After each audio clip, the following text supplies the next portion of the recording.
Cumprimento a todos os meus irmãos e amigos com a paz de meu Senhor Jesus. Seja bem-vindo ao estudo da lição número 8, Deus e a Aliança. Vamos orar. Pai Santo que estás nos céus, na Tua presença estamos mais uma vez, confiando unicamente nos méritos de Jesus, nosso Salvador, pedindo em nome de Jesus que o Senhor derrame o Espírito Santo sobre mim e os meus irmãos nesse momento, ao abrirmos a Tua palavra, que o Senhor fale ao nosso coração, em nome de Jesus. Amém. Deus e a aliança. Deus de aliança, Deus de promessas. Eu não preciso de um outro Deus. Você precisa? Eu estou muito feliz, muito satisfeito com este Deus que faz questão, ele toma a iniciativa de fazer aliança com você, aliança conosco. Eu gosto muito de uma música que o autor é Davi Sasser. Esta música fala sobre o Deus da aliança, Deus das promessas, Deus que não é homem para mentir. Tudo pode passar, tudo pode mudar, mas sua palavra vai se cumprir. Ele é um Deus de perto e não de longe. Nunca mudaste. Tu és fiel, Senhor. Deus de aliança, Deus que é fiel em cumprir com as suas promessas. Nós também fazemos promessas para Deus. Será que nós somos fiéis em cumprir as promessas que fazemos para Deus? O que nos conforta é saber que este Deus, mesmo quando falhamos, mesmo quando não cumprimos com a nossa parte, o Deus da misericórdia, o Pai das misericórdias, Ele continua tomando a iniciativa em renovar a aliança, em fazer novamente um pacto com você. Um pacto de amor, de bênção, de proteção, de perdão, de salvação. Bendito seja o Deus, Criador dos céus e da terra. Bendito seja Jesus Cristo, Salvador nosso. Bendito seja o Espírito Santo que nos guia, que nos convence, que nos transforma. O que significa aliança na Bíblia? A explicação mais simples para uma aliança bíblica é que ela é o estabelecimento legal de um relacionamento entre Deus e o seu povo. É Deus dizendo: você é meu povo e eu sou o seu Deus. Queridos, nós nos sentimos pertencendo a Deus. Nós somos propriedade de Deus. E Ele se relaciona com você como se você fosse o único com quem Ele deveria se relacionar. Deus o ama como se você fosse o único para amar. Jesus Cristo teria morrido mesmo que fosse por um só pecador. Este é um Deus fiel, que cumpre as promessas que Ele fez, que cumpre a parte dele na aliança que Ele fez com o seu povo. Na parte de domingo, a ideia da aliança. A ideia da aliança nasceu na mente de Deus, por uma necessidade.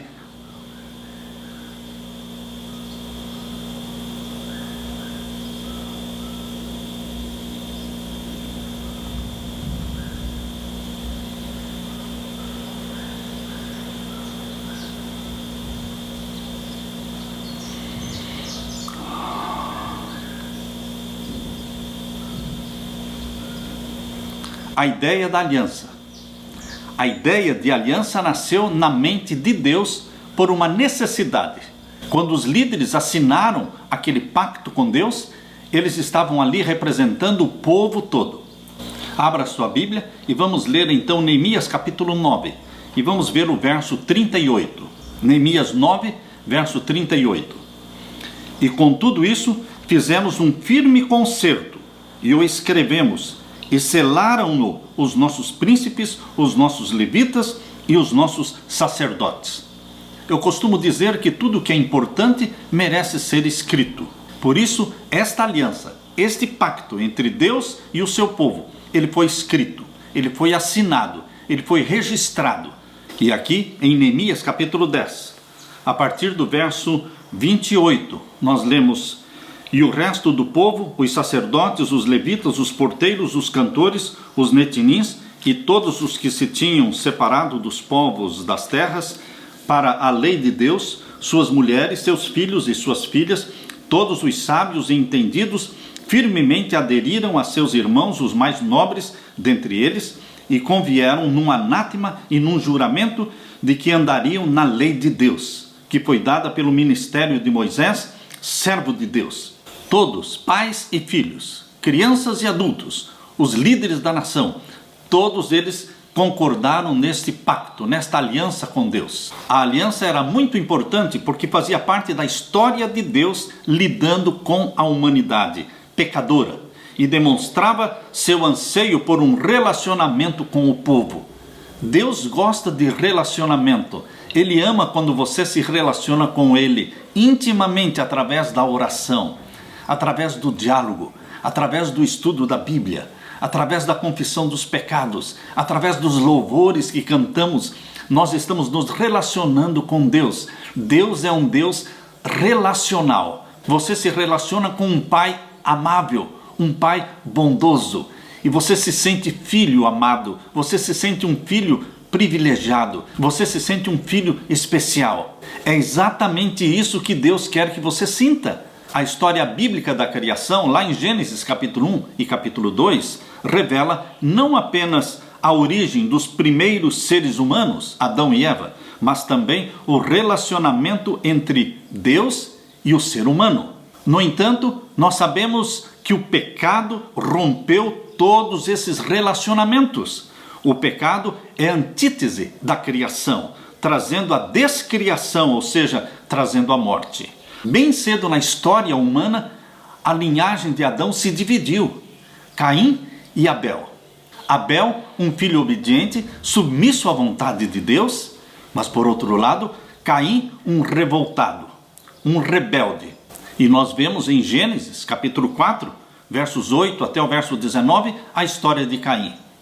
Caim escolheu o seu próprio caminho, o caminho da desobediência, o caminho do achismo. Eu acho que fazendo assim está bom. Queridos, para Deus não existe achismo. Nós temos que obedecer a palavra que saiu da boca de Deus. Assim diz o Senhor. Não é o que nós achamos que seja bom, é o que Deus pediu. Caim achou que seria suficiente oferecer para Deus frutos da terra sobre o altar. Mas, queridos, Deus não pediu frutos da terra sobre o altar. Deus pediu um cordeiro, que apontava para Jesus Cristo, o Cordeiro de Deus que tira o pecado do mundo. O pecador deveria confessar os pecados sobre a cabeça do cordeiro, matar o cordeiro e então colocá-lo sobre o altar. E então desceria fogo do céu como uma resposta de Deus, como aprovação de Deus. Caim rejeitou o Cordeiro de Deus e buscou a salvação pelas obras, colocando sobre o altar os frutos do seu trabalho, da sua lavoura. Queridos, o caminho de Caim é chamado o caminho do achismo. Eu acho que assim está bom. Eu acho que este é o certo.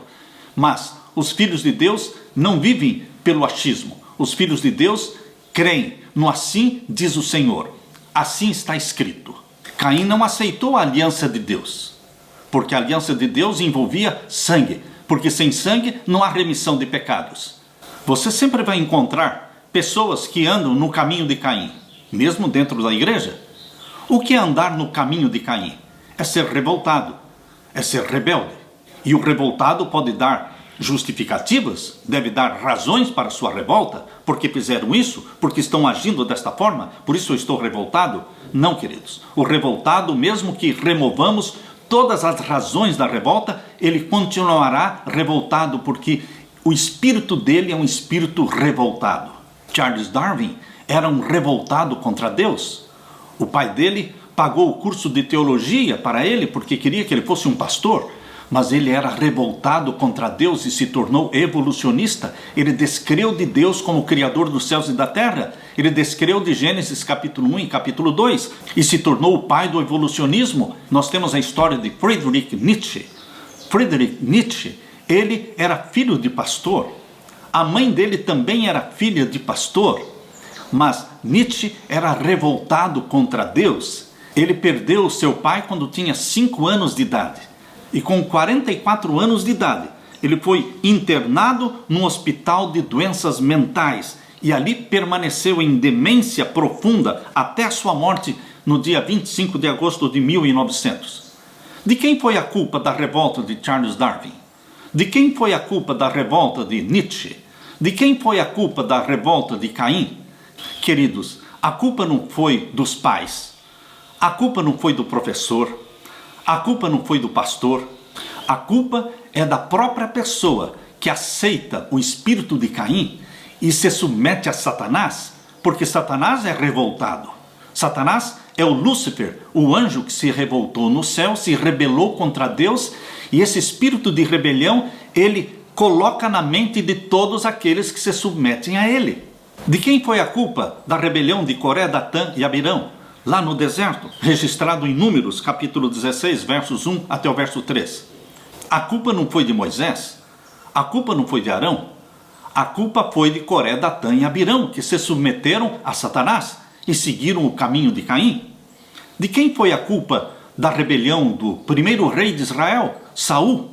Queridos, a culpa não foi do profeta Samuel, não foi do rei Davi, a culpa foi do próprio Saul, que deixou que Satanás semeasse na sua mente o espírito da rebeldia, o espírito da revolta e da rebelião. Você, meu querido irmão, também será tentado, como eu sou tentado, para seguir o caminho de Caim, da revolta, revolta contra a igreja, revolta contra o pastor, revolta contra o governo. Mas, queridos, o espírito de revolta e rebelião é uma semente que Satanás planta no coração daqueles que se submetem a ele. Lembre-se que o pecado é um ato voluntário da alma. Deus tem uma descendência na terra. A descendência de Abel, a descendência de Sete, a descendência de Enoque, a descendência dos santos filhos de Deus. Você é convidado por Deus para fazer parte dessa descendência de santos na terra, que se submetem a Deus, que valorizam a aliança de Deus com o seu povo. Essa descendência não é muito numerosa. São poucos os que andam no caminho estreito. O povo de Deus, a propriedade de Deus, povo peculiar, povo escolhido, sacerdócio santo. Na parte de segunda-feira, alianças na história. Se bem que encontramos na Bíblia muitas alianças, a lição menciona 7 alianças. Nós temos aqui aliança feita com Adão, aliança feita com Noé, aliança feita com Abraão, aliança feita com Moisés, aliança feita com Finéias, aliança feita com Davi e a nova aliança. Se bem que existam tantas alianças, nós podemos simplificar e podemos resumir 2 alianças. A antiga aliança, com base no santuário terrestre, no Antigo Testamento, e a nova aliança, com base no santuário celestial do Novo Testamento. Na velha aliança, tudo era confirmado com o sangue de um animalzinho, que representava Jesus Cristo. Na nova aliança, tudo foi confirmado com o sangue do verdadeiro Cordeiro de Deus, que tira o pecado do mundo, Jesus Cristo. Queridos, a antiga aliança tem um santuário, o santuário da terra, que estava em Jerusalém, mas a nova aliança tem também um santuário, o santuário celestial, que está na Nova Jerusalém.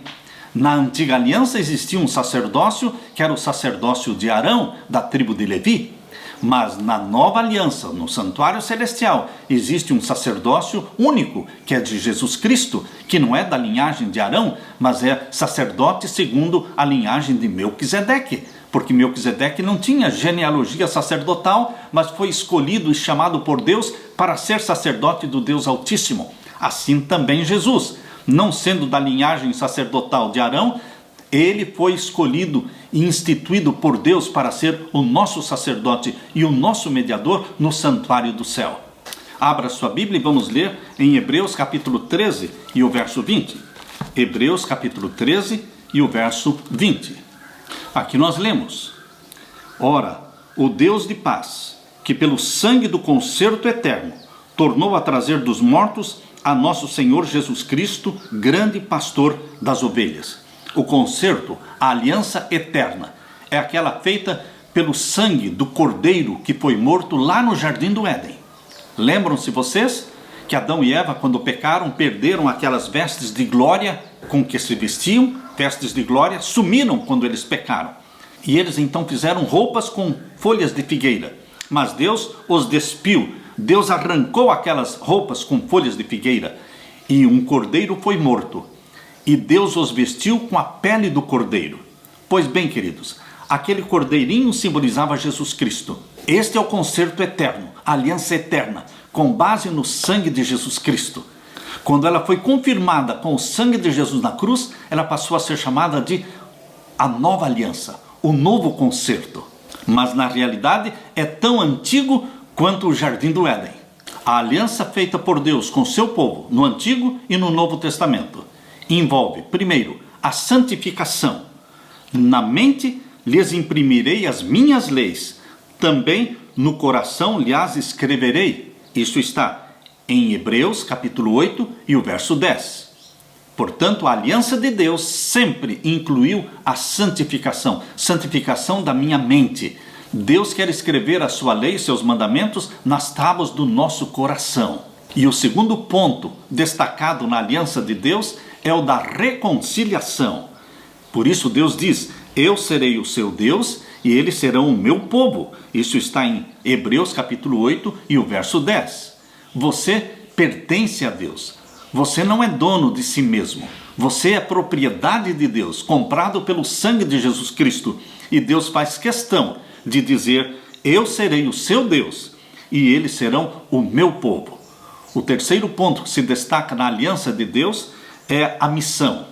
Não ensinará jamais cada um ao seu próximo, nem cada um ao seu irmão, dizendo: conhece ao Senhor? Porque todos me conhecerão, desde o menor até ao maior deles. Hebreus capítulo 8, verso 11. A missão de Deus para você é que você e eu tornemos Deus conhecido no mundo. Revelar nosso Pai Celestial ao mundo. Jesus Cristo veio para revelar o Pai. Por isso ele disse: quem vê a mim, vê o Pai.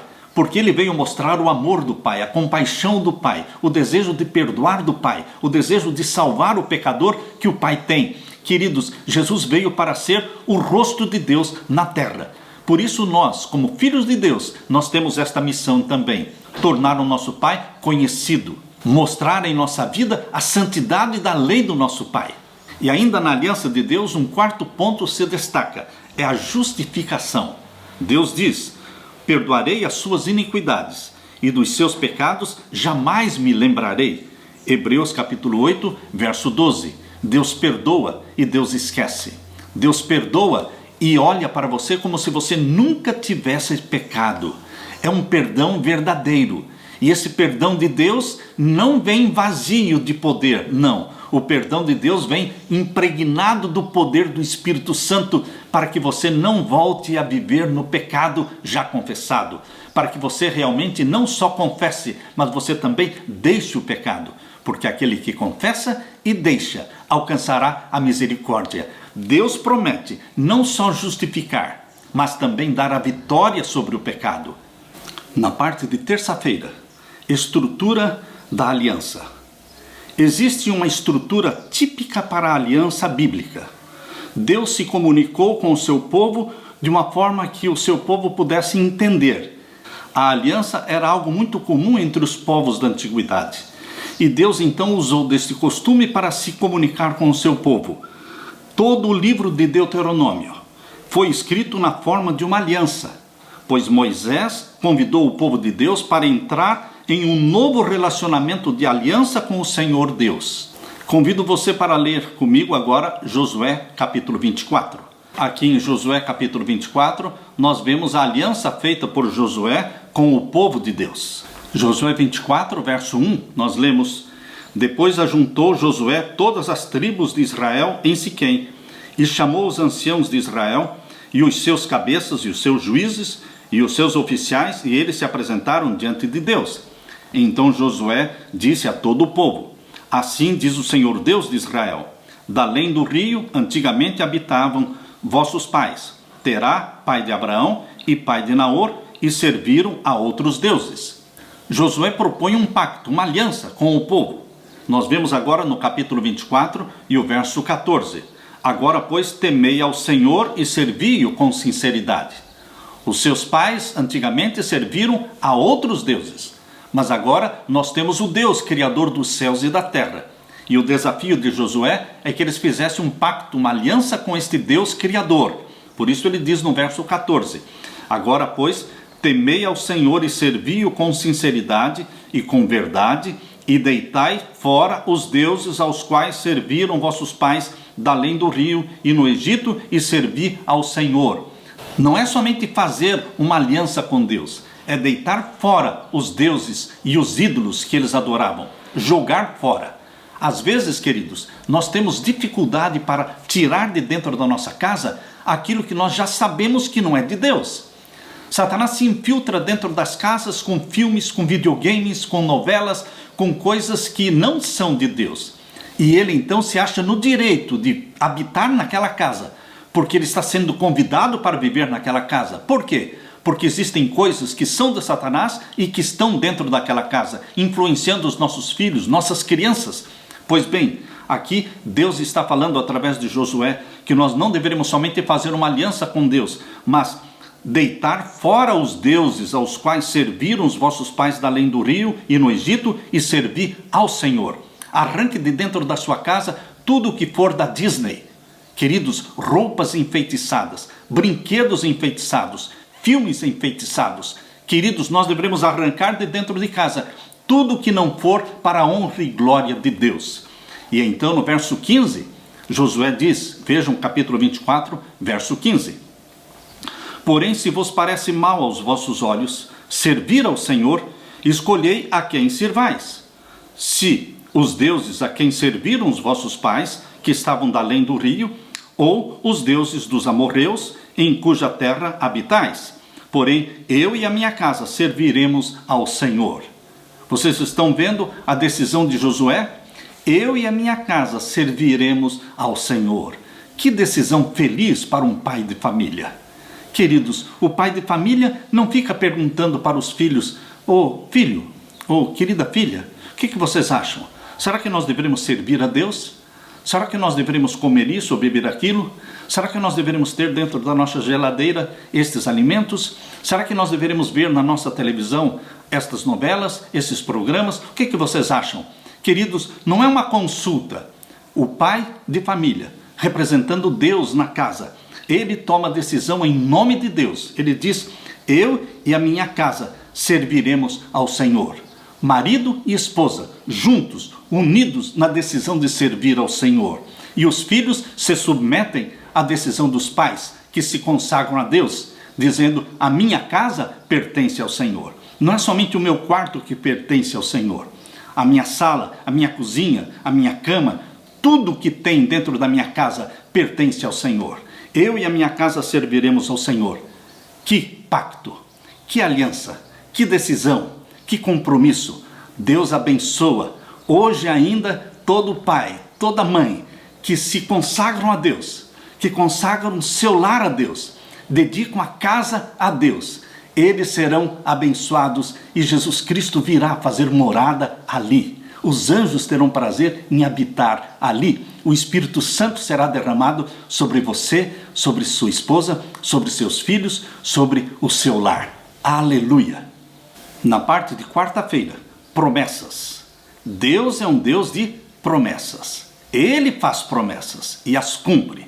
E nós também fazemos promessas e as cumprimos. Assim como no dia do casamento. Você, marido, e você, mulher. Vocês fazem promessas um para o outro. Vocês dizem: eu aceito esta mulher como minha única e legítima esposa. Prometo ser fiel a ela na doença, na saúde, na abundância e na escassez. Eu prometo cumprir com estes meus votos até o fim, enquanto eu existir, até que a morte nos separe. Queridos, nós seres humanos fazemos promessas uns para os outros. Deus faz promessas. E como é bom ler as promessas de Deus. Deus é fiel em cumprir estas promessas. No livro do Apocalipse você vai encontrar muitas promessas feitas por Deus para o seu povo remanescente dos últimos dias. Abra sua Bíblia e vamos ler agora em Neemias capítulo 10 e os versos 30 a 39. Aqui vamos ler, versos 30 em diante. E que não daríamos as nossas filhas aos povos da terra, nem tomaríamos as filhas deles para os nossos filhos. Isto é promessa. Não dar os nossos filhos para os pagãos, para aqueles que não amam a Deus como o Criador dos céus e da terra, para aqueles que não guardam os mandamentos de Deus. Como é que poderíamos dar nossa filha, o nosso filho, em julgo desigual, plantando no lar a semente da discórdia, a semente da divergência? Como pode alguém que crê que o seu corpo é o templo do Espírito Santo se unir em casamento com alguém que bebe, fuma e não acredita que o nosso corpo é o templo do Espírito Santo? Essa discordância dentro do lar, ela vai para a área da alimentação, do que comer, do que não comer, do que ver, o que não ver, do que assistir na televisão, do que não assistir. Queridos, é um casamento trágico. Por isso, para poupar o sofrimento dos seus filhos e para preservar uma linhagem de santos filhos e filhas de Deus na terra, Deus aconselhou para não darmos nossas filhas para os filhos dos homens. Aqui diz que não daríamos as nossas filhas aos povos da terra, e nem tomaríamos as filhas deles para os nossos filhos. E agora o verso 31. E que trazendo os povos da terra no dia de sábado alguma fazenda e qualquer grão para venderem, nada tomaríamos deles no sábado, nem no dia santificado, e livre deixaríamos o ano sétimo e toda e qualquer cobrança. Eles fizeram uma aliança com Deus, de guardar o santo dia do Senhor, o sábado, o sétimo dia da semana, não comprando, não vendendo, não planejando viagens para o dia de sábado. Assim como foi no passado, queridos, nós devemos fazer uma aliança com nosso Deus, também de santificarmos o sábado, não planejando viagens no sábado, não fazendo negócios no sábado, respeitando as 24 horas sagradas do sábado, desde o pôr do sol de sexta-feira até o pôr do sol do sábado, evitando negócios e trabalhos logo antes do pôr do sol, evitando também compromissos financeiros e comerciais de negócios logo após o pôr do sol de sábado. Por quê? Nós não podemos entrar correndo no sábado e nós também não podemos sair correndo do sábado. Nós deveremos começar a guardar o sábado já na sexta-feira, quando começamos a preparar nossa casa, limpando a casa, preparando tudo, preparando a comida, tomando o nosso banho. Nós já estamos no espírito do sábado, preparando-nos para receber o dia do Senhor. E também quando o sábado se aproxima do seu término, já um pouquinho antes do pôr do sol do sábado, quando estivermos terminando o sábado, não deveríamos fazer negócios, não deveríamos fazer eventos que forcem e que obriguem o povo de Deus já a começar a trabalhar no sábado à tarde, preparando-se para o evento do sábado à noite. Por isso nós, como adventistas, não marcamos casamentos para sábado à noite. Por quê? Porque se nós marcarmos um casamento para sábado à noite, nós estamos forçando todos os convidados a irem para o cabeleireiro no sábado à tarde, a se arrumarem no sábado à tarde, a fazerem toda a decoração e ornamentação no sábado à tarde. Queridos, nós não deveremos ensinar as pessoas a transgredirem o sábado, mas a respeitarem. Portanto, queridos, não entre correndo no sábado e não saia correndo do sábado também. Respeite as 24 horas sagradas que são de Deus. Por isso diz aqui esta promessa, aqui no verso 31, e que trazendo os povos da terra no dia de sábado algumas fazendas e qualquer grão para venderem, nada tomaríamos deles no sábado, nem no dia santificado, e livre deixaríamos o ano sétimo e toda e qualquer cobrança. Também este pacto, esta aliança, envolvia o sétimo ano. O sétimo ano ninguém plantava. O que nascia no sétimo ano pertencia aos pobres. No sétimo ano as dívidas eram perdoadas, caducavam as dívidas, e as pessoas se viam aliviadas. Os pobres que tinham dívidas penduradas, eles esperavam o sétimo ano com muito alívio. Deus deu esta oportunidade de um novo começo, de um novo início. Queridos, muitas vezes nós, por decisões erradas, nos afundamos em dívidas. E pela palavra de Deus, o sétimo ano era o ano em que todos saíam livres para reiniciar, para não cometer os mesmos erros. E agora o verso 32. Também sobre nós pusemos preceitos, impondo-nos cada ano a terça parte de um ciclo para o ministério da casa do nosso Deus.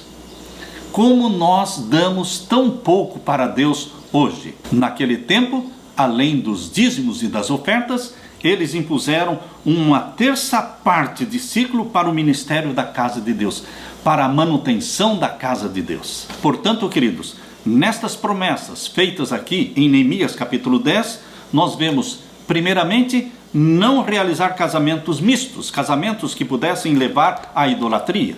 Em segundo lugar, praticar a verdadeira observância do sábado, sem distrações com transações comerciais. Terceiro, cumprir o cancelamento de dívidas e a observância do ano sabático, que era o 7º ano, a fim de cuidar dos pobres e dar liberdade para eles.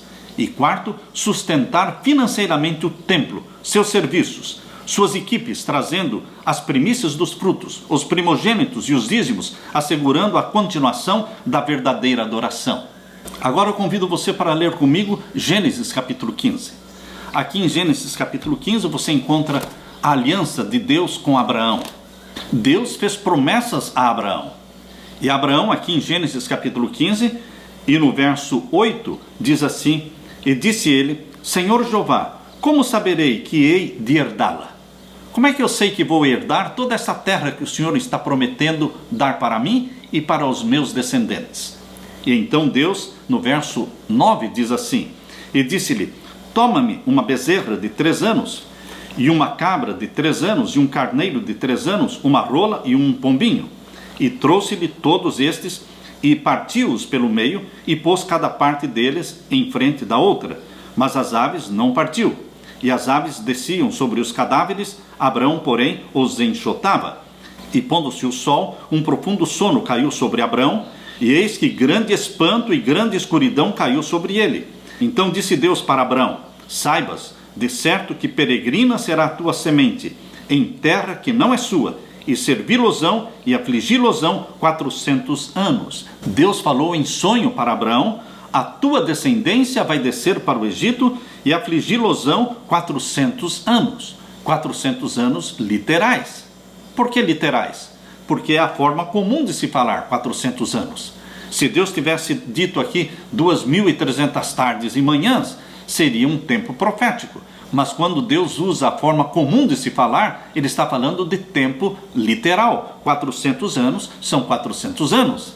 E aqui diz o verso 14: Mas também eu julgarei a gente a qual servirão, e depois sairão com muita fazenda. E tu irás a teus pais em paz. Em boa velhice serás sepultado, e a 4ª geração tornará para cá. Deus considera uma geração 100 anos. Portanto, a 4ª geração, ou seja, 400 anos depois, a descendência de Abraão retornaria para a terra prometida por Deus. E agora no verso 17: E sucedeu que, posto o sol, houve escuridão, e eis um forno de fumo e uma tocha de fogo que passou por aquelas metades. Queridos, no passado existia este costume: quando um senhor fazia um pacto, uma aliança com os seus súditos, eles então matavam os animais, cortavam os animais e colocavam esses pedaços dos animais de frente um para o outro, deixando um espaço entre eles, um corredor, para que os súditos pudessem passar por aquele corredor como um sinal de que eles cumpririam com a promessa que estavam fazendo. Mas no relato que nós vemos aqui, em Gênesis capítulo 15, Abraão matou e cortou os animais e deixou-os de frente um para o outro, deixando um corredor entre eles. Mas aqui vemos que não foi Abraão que passou entre as duas partes pelo corredor, mostrando que ele seria fiel no cumprimento da promessa. Queridos, o que lemos aqui em Gênesis capítulo 15 é que o próprio Deus é que passou pelo corredor em meio às duas partes dos animais sacrificados e cortados. Foi Deus que passou pelo meio deles, mostrando que ele, Deus, que era o Senhor, ele cumpriria com as promessas que ele fez. Por isso nós lemos no verso 17: E sucedeu que, posto o sol, houve escuridão, e eis um forno de fumo e uma tocha de fogo. Esta tocha de fogo é Deus. Deus é fogo consumidor. Ele passou entre aquelas metades. E o que Deus estava querendo falar para Abraão? Eu vou ser fiel em cumprir com esta promessa. Você deveria estar passando entre essas metades dos animais sacrificados, mas eu estou passando, porque eu sei que você é um ser humano pecador, falho, e que muitas vezes nós pecadores falhamos nas nossas promessas. Mas eu estou passando dizendo que eu não vou falhar na promessa, eu vou cumprir, mesmo que você falhe, eu não falharei. Na cruz do Calvário foi Jesus Cristo cortado em pedaços. Queridos, na aliança feita com Deus, Fomos nós que quebramos a aliança. Fomos nós que pecamos. Mas foi Deus quem se dispôs a ser cortado na cruz e morrer pelos nossos pecados, a fim de demonstrar sua fidelidade e seu incrível amor. Deus nunca quebrou a aliança, mas porque nós quebramos a aliança, Ele assumiu os nossos pecados na cruz. Eu me regozijo e eu me conforto com este Deus que passou pelo meio das partes sacrificadas como uma tocha de fogo, dizendo: eu não falharei, eu sou fiel em cumprir as promessas. Bendito seja este Deus eterno, o Deus das promessas, o Deus das alianças, um Deus que não pode mentir, porque Ele não é homem para mentir. É Deus de perto, é Deus de longe. Nunca mudaste, tu és fiel. Aleluia. Na parte de quinta-feira, o templo. Queridos, a palavra de Deus fala sobre o templo terrestre. Primeiro era o tabernáculo construído por Moisés no deserto, e depois o templo construído por Salomão. Mas a Bíblia também fala de um outro templo, que é o templo celestial. Abra sua Bíblia em Hebreus capítulo 8. Hebreus capítulo 8, versos 1 em diante. Aqui nós lemos: ora, a suma, ou seja, o resumo do que temos dito, é que temos um sumo sacerdote tal que está assentado nos céus, à destra do trono da majestade, ministro do verdadeiro santuário, do verdadeiro tabernáculo, o qual o Senhor fundou e não o homem. Existe o verdadeiro santuário, o verdadeiro tabernáculo, não construído por homens, não construído por Moisés, mas original, ele está no céu. Queridos, o santuário da terra construído por Moisés e depois o templo construído por Salomão era somente uma cópia do santuário celestial, uma cópia passageira, temporária, que deixaria de existir quando Jesus Cristo morresse na cruz. E então o santuário verdadeiro seria inaugurado pelo sangue não de animais, mas pelo sangue do Cordeiro de Deus, que é Jesus Cristo. O santuário do céu é o centro do ministério de Jesus Cristo lá no céu. Nós vivemos nessa aliança, a nova aliança, com base no sangue de Jesus Cristo, e lá Jesus Cristo trabalha no santuário celestial. Porém, queridos, além do santuário terrestre, que pertencia à antiga aliança, além do santuário celestial, que pertence à nova aliança, existe um outro templo, que é o templo do nosso corpo. É a habitação do Espírito Santo. Deus quer viver e habitar em você. Deus não quer visitá-lo como uma visitinha de médico, que vem e vai embora. Não, Deus quer fazer morada em você. Por isso você foi escolhido para ser templo do Espírito Santo. É exatamente isso que o apóstolo Paulo fala. Abra sua Bíblia na primeira carta de Paulo aos Coríntios, capítulo 6. Aqui em primeira carta de Paulo aos Coríntios, capítulo 6, nós lemos a partir do verso 19. Ou não sabeis que o vosso corpo é o templo do Espírito Santo? Qual é a pergunta que Paulo está fazendo? Você não sabe que o seu corpo, sua mente, sua boca, suas mãos, todo o seu organismo é templo do Espírito Santo? O Espírito Santo não habita em templos feitos de alvenaria, de tijolos ou de madeiras. Queridos, o Espírito Santo habita num templo que foi criado à imagem e à semelhança de Deus. Porque nós fomos criados à imagem e à semelhança de Deus. Quando nós fomos gerados pelo Espírito Santo, quando nós nascemos da água e do Espírito Santo, então nós somos realmente filhos e filhas de Deus. E então nosso corpo não é mais nosso, é propriedade de Deus. Você deve comer e beber para a honra e glória de Deus. Não é fazer a tua vontade, não é seguir os teus desejos, não é comer aquilo que você gosta, não é beber aquilo que você gosta e não é vestir o que você gosta. É sempre perguntar: querido Jesus, é isso que o Senhor quer que eu coma? É isso que o Senhor quer que eu beba? É essa roupa que o Senhor quer que eu vista? Porque eu sou o templo do Espírito Santo. Vem Santo Espírito e habita em mim. Esta é a atitude do verdadeiro Filho de Deus. E aqui lemos na primeira carta aos Coríntios, capítulo 6, verso 19. Ou não sabeis que o vosso corpo é o templo do Espírito Santo, que habita em vós, proveniente de Deus, e que não sois de vós mesmos? Um filho de Deus nunca dirá: eu sou dono do meu nariz. ninguém tem nada a ver com isso, eu faço aquilo que eu quero. Não, queridos, nós não somos donos do nosso nariz. Nós não somos donos de nada. Por quê? Nós somos escravos de Satanás antes de conhecer Jesus. E depois que somos salvos por Jesus Cristo, ele nos transporta do reino das trevas, onde éramos escravos de Satanás, para o reino da luz, onde nos tornamos filhos e filhas de Deus, mas escravos de Jesus. Mas que bom, que gostoso ser escravo de Jesus Cristo, porque Jesus Cristo diz assim: eu não vos chamarei mais de escravos, mas vos chamarei de amigos. Abra sua Bíblia e leia comigo João capítulo 15, Evangelho de João capítulo 15. Quem não vai se deleitar, quem não vai se alegrar em ter um Senhor como este?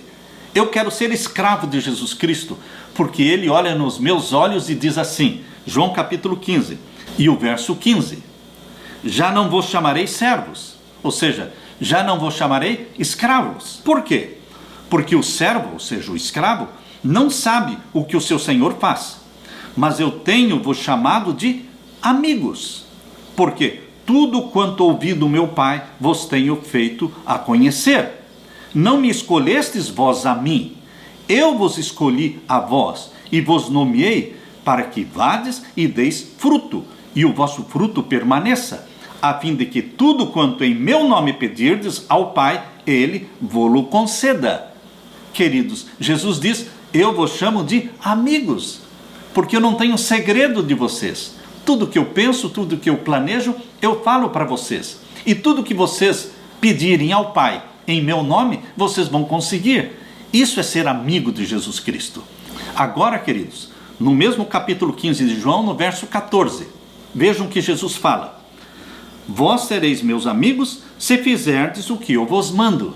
Em outras palavras, Jesus está dizendo: vocês são tratados como meus amigos. Porém, se vocês não obedecerem aquilo que eu mando, vocês não são meus amigos.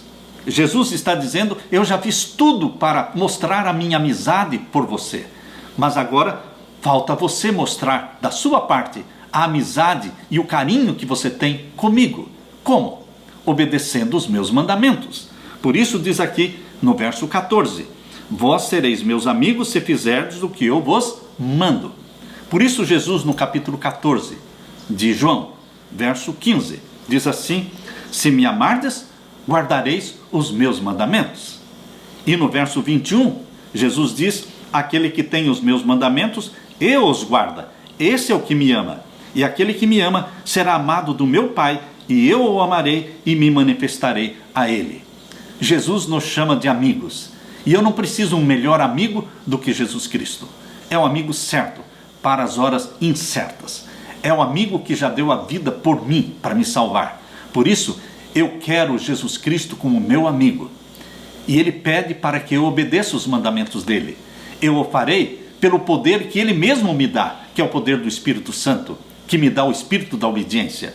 Por isso, no verso 21 de João capítulo 14, verso 21, é importante você meditar nas palavras de Jesus. Vou ler de novo: aquele que tem os meus mandamentos, eu os guarda, esse é o que me ama.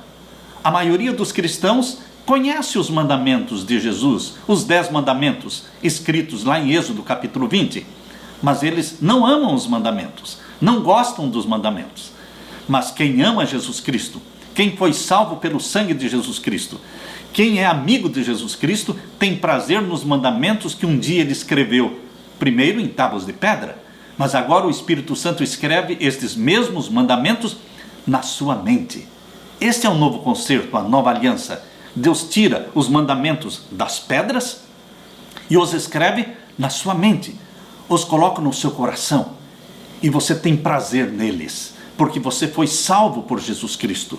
Aquele que tem os meus mandamentos, eu os guarda, diz o verso 21. Esse é o que me ama, e aquele que me ama será amado também do meu Pai, e eu o amarei e me manifestarei a ele. Queridos, portanto, entendamos que o templo do Antigo Testamento deixou de existir. Ele foi destruído no ano 70. O novo concerto tem também um templo, que é o templo no céu. é um templo que não será jamais destruído. Ele está dentro da Nova Jerusalém, porque é ali que está o trono de Deus, é ali que está a Arca da Aliança com os mandamentos originais. E queridos, esse templo celestial é eterno. Ele está na Nova Jerusalém, onde vamos adorar a Deus de sábado em sábado, no novo céu e na nova terra. É isso que diz lá em Isaías 66, versos 22 e 23. Que de um sábado a outro sábado, e de uma lua nova até outra lua nova, nós todos vamos adorar a Deus no novo céu e na nova terra que Deus há de fazer. Mas queridos, lembre-se, existe mais um templo, que é o templo do Espírito Santo, e ele habita em você, é o seu corpo, é a sua mente. Portanto, consagre-se a Jesus Cristo.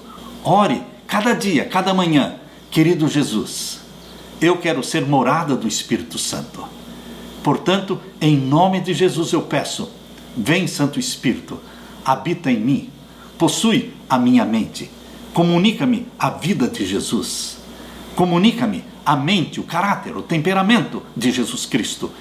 Em nome de Jesus Cristo, querido Espírito Santo, dá-me todos aqueles traços de caráter de Jesus Cristo, aqueles traços de caráter revelados lá em Gálatas capítulo 5, verso 22, o amor, a paz, a bondade de Jesus, a temperança de Jesus, o domínio próprio de Jesus Cristo. Dá-me, querido Espírito Santo, pois eu estou pedindo em nome de Jesus Cristo. Queridos, que você e eu sejamos moradas do Espírito Santo, templos do Espírito Santo, e que Ele imprime em você uma semelhança cada vez maior com Jesus Cristo, para que você seja na terra um filho de Deus, uma filha de Deus. Esta é a minha oração, em nome de Jesus Cristo. Amém.